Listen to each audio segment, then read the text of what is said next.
How's it going, guys? My name is Tavarish, and today is the final day of bodywork and prep before we Plastidip my Mercedes-Benz S-Class. Okay, well, I managed to clean up my garage just a little bit, got some of those body panels out of here, but here she is. The S-Class is almost ready.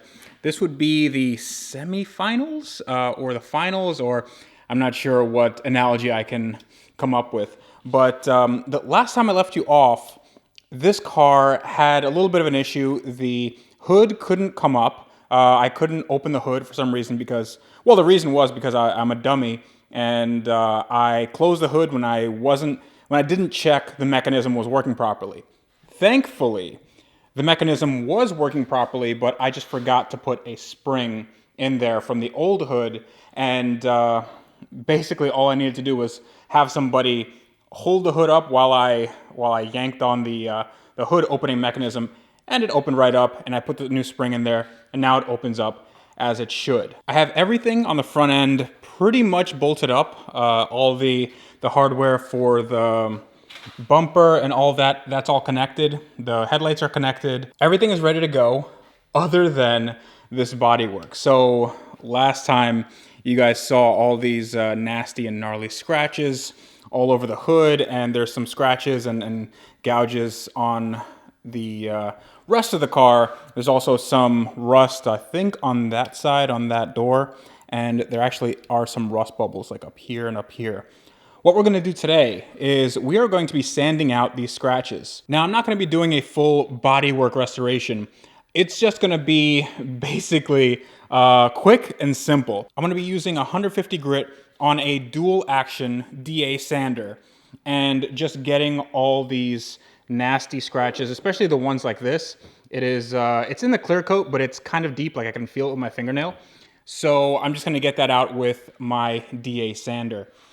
The reason why I'm using 150 grit is because Plastidip, unlike paint, Plastidip almost acts like a high build primer. So paint is very thin.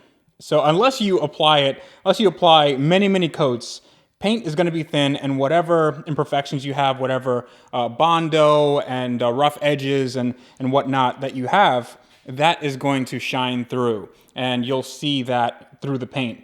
Plastidip is a little bit different. Plastidip is a rubberized coating, and it goes on a lot thicker. So the thickness of it is pretty much going to save us. We need to do like 3 base coats, then we need to do like 3 color coats, and then maybe even a top coat of like a pearlizer or something. And that's going to basically have a self-leveling action, meaning that any imperfections, any scratches and whatnot, it's going to hide it really well. I'm actually not sure if I even need to sand this, but I'm just going to do it just in case, especially on stuff like this, like the more egregious parts. There I go, saying that word again. Yeah, this is definitely like, it's pretty rough, and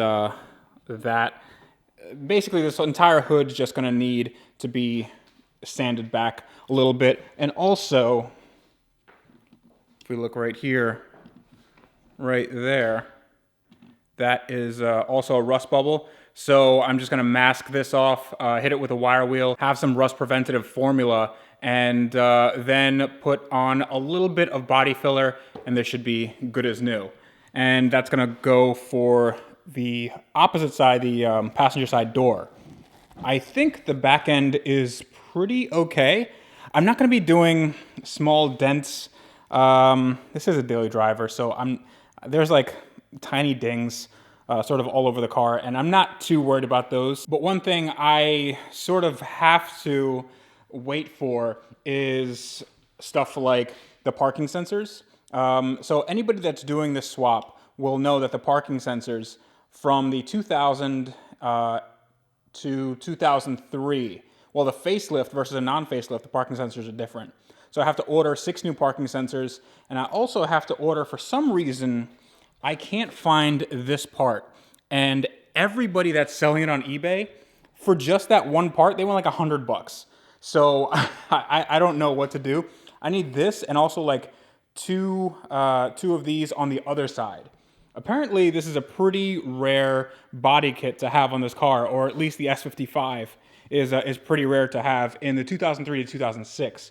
because, yeah, I mean, I can't find it anywhere, and if I can, it's like $100, and I don't know about you, I'm not beat for spending $150 or something on what basically amounts to a bunch of plastic.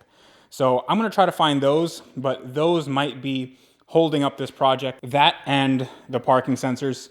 Yeah, so I might have to wait a little bit on that, but until then, we can get done with the prep and make this car as ready as it can be for that Plastidip experience. So let's get to work.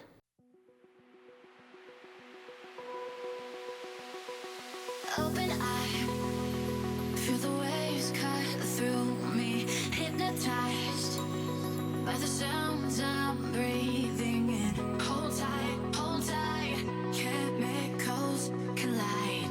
Hold tight, hold tight, hold tight.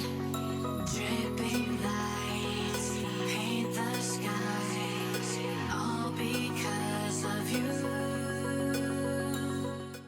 Okay, that was actually a lot faster than I thought. I knocked back all the scratches and there's a uniform sort of chalkboard appearance, which is exactly what I want. The Plastidip should adhere pretty well, especially after I give the entire thing a wash with alcohol. But I'm gonna go a little bit further down and I have to sand out some of this primer that the body shop that I got this bumper from, or rather the body shop that fixed my bumper, they sort of put a top coat of primer, and that primer was like a high build primer, and it just made a really jagged finish.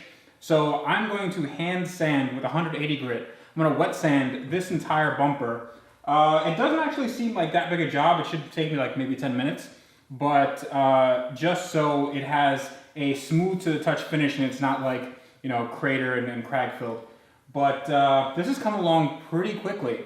So after I do this, then I'm going to be basically done with the front end. Then we can move further back and attack some of those rust spots, because I think those are going to be the real trouble areas. And after that, maybe we'll even do a little bit of a debadging, but I don't know if we're going to get to that. Hopefully we will, but for now, I'm just going to sand this bumper and hopefully make this thing look even better. Lights paint the skies, only you can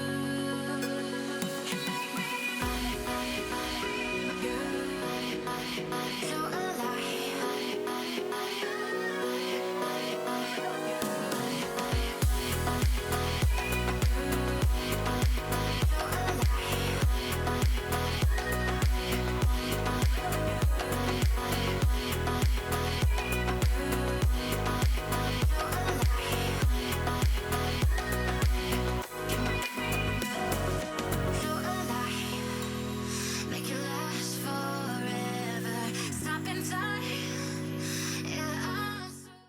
So that took a lot longer than 10 minutes, but the bumper is really, really smooth. And that's what I wanted, because this is gonna be the thing that attracts the eye the most. This is gonna be the front fascia of the car, and I want it looking on point. And I do look like I'm straight out of a party from the 80s, but that's not the important bit, because the front end is essentially done. Now, I'm not going to be masking off anything in this video because there are still a few things left to do. Mainly, there are little clips that I have to order in order for me to put the grill in. And by the way, if any of you are willing to do this, the grills themselves, those 3 grills, they are stupid expensive. So these grills are like $200 a piece. I have no idea why. It's just regular mesh with like a little bit of a metal backbone, and that's it, but they're $200.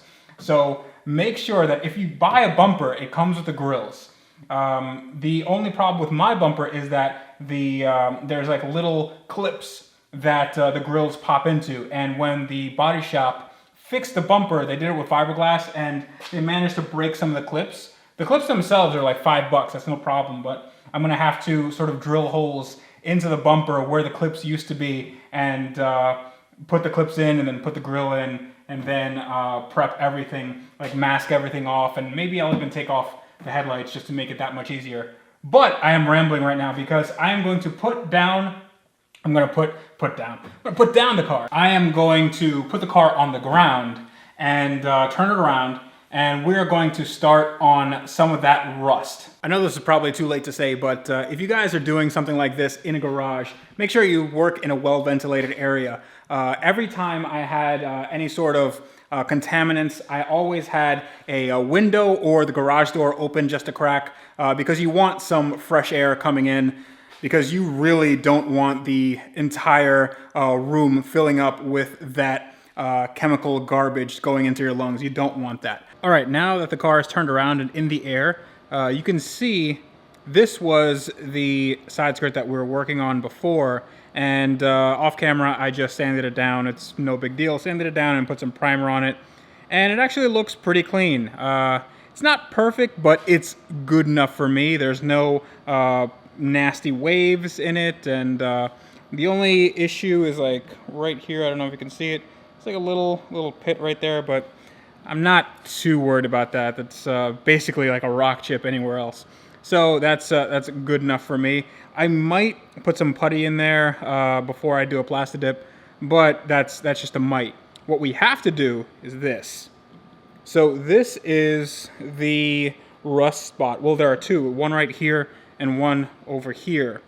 What we're gonna do is, since I treated this with some rust stopper, it basically turns the rust from a gold color to this black brown color, which is kind of cool. It has like a chemical bond with the metal, and you can see how it changes color sort of in real time. But what I'm gonna do is I sanded this down, I cleaned this with alcohol, and I'm just gonna put a very light layer of Bondo on here, and I'm gonna try to adhere to this this body line right here. And this is gonna be really, really light. Just skim this and then sand it. The key is, again, very, very light coats and a hell of a lot of sanding. And the same thing goes for here. But it should be pretty easy. It's just that this is a little bit pockmarked, so this will just smooth it out. So let's get to it.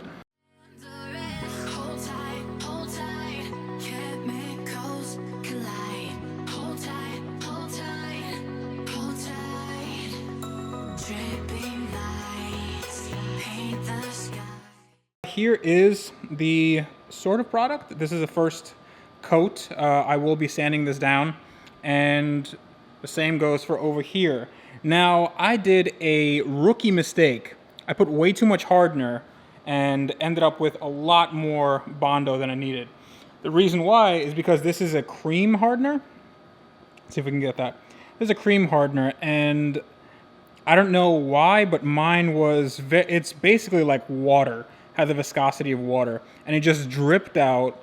And you're supposed to have basically a golf ball size of Bondo to a pea of hardener, and this was, let's just say, a little bit more than a pea. So it hardened super fast. I could put one coat on the door on both sides, but just for you guys at home, you're gonna want to be careful with that hardener. But while this is drying, let's go around to the back. We can do a debadging. Now, I don't know about you, but I'm not really a fan of these badges in the back. I have no problem with this Mercedes badge. That actually makes it look kind of cool, and it is a little bit of a brand recognition thing. But the S500, I'm not impressing anybody. I don't really care about that. And actually, one of the most popular mods from the dealer in Europe is debadging. So what I'm gonna do is kind of go with that tradition and take this badge off. This should be super easy. All I'm gonna do is use a heat gun and then get some trim removal tools, and this should come right off. You can actually take this off as well. There are screws in the back. So I have to open up the trunk and take off the trunk lining, and there are 3 screws. And I think I'm gonna end up having to take this off in any case, just because when I Plastidip, it's gonna make it a lot easier to peel this off. It's gonna, I don't need any weird lines around here. Maybe I'll do something interesting with this. But for now, let's get rid of this S500 badge. I hate it. All because of you.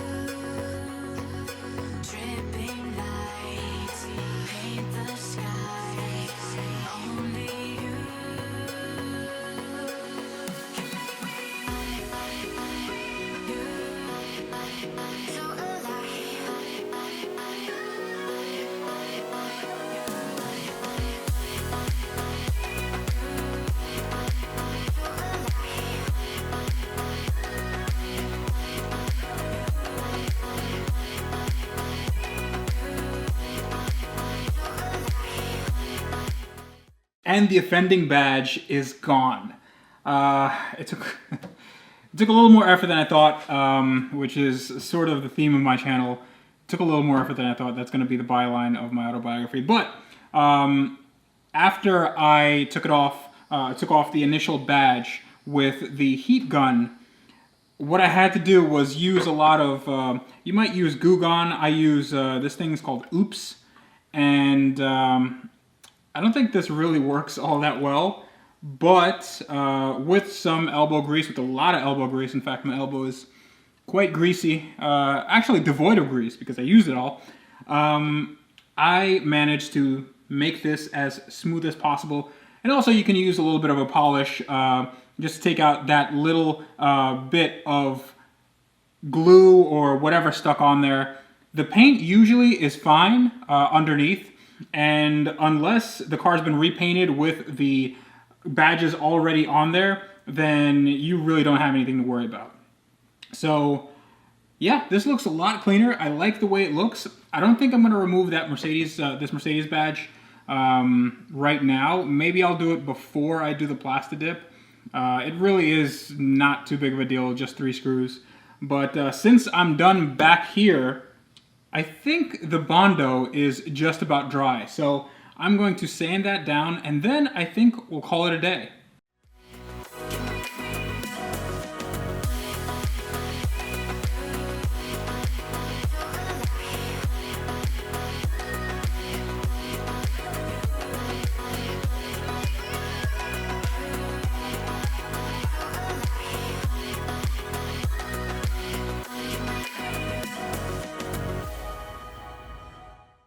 Okay, it is done. Well, almost. So this side is done, and you can see that I sanded down almost to the metal, but all these little rust holes that used to be rust holes are nice and filled in, and this is smooth, believe it or not. What I'm going to do here is actually not much more. I'm just going to maybe sand this down a little bit lighter, but that might not be necessary because the Plastidip does a really good job at hiding these crimes, as Adam Savage would say. But this one might need a little bit more work, especially because this is the one I put on a little hastily. While this is smooth, you can still feel like little pinholes right here. So I will have to do a second coat of Bondo, as well as up there, right on the roof. There's a little bit of rust bubbling, same as it was over here. Nothing to write home about. Since I don't think you guys want to see me sand yet again, I think you guys saw a lot of sanding today. A lot of sanding. Did I mention I hate sanding? This will probably be it. I think I'm gonna call it there. We got a lot done. So side skirt is done. Car is debadged. The front bumper is nice and sanded. The hood is really good. There are no scratches to speak of. I think in the next episode we can put some color on this bad boy. I'm not sure if it's going to be the next episode next coming up consecutively or next just in this series, because as I said, I need to order some parts. I don't know when they're going to come in. I need to kind of sleuth eBay for this, and on the other side there's a panel right there, and I also have to get some clips, and just to make sure that everything will fit 100%, because the issue that I'm having is that I don't want to leave this out and then later on I have to do another mixture of the Plastidip, and that might be a shade off, and that's really going to bother me. So I'd rather have all the body panels on the car, and then I can do the entire Plastidip. But I am really happy with how this turned out, and I hope you guys like it too. So I'm going to cut it off here. I hope you guys like this project. I hope you guys like what we did today. It was a lot of sanding, and you can see by my hands they're just covered in white powder, and I'm sweating a lot because it is hot in my garage, but I do it for you. I do it for you guys, and I sort of do it for myself because I like doing this. And I want you to get the word out there that I like doing this. So social, share, subscribe, please. You guys have been really good about that, but that number can go up. Notification Squad, you guys are great.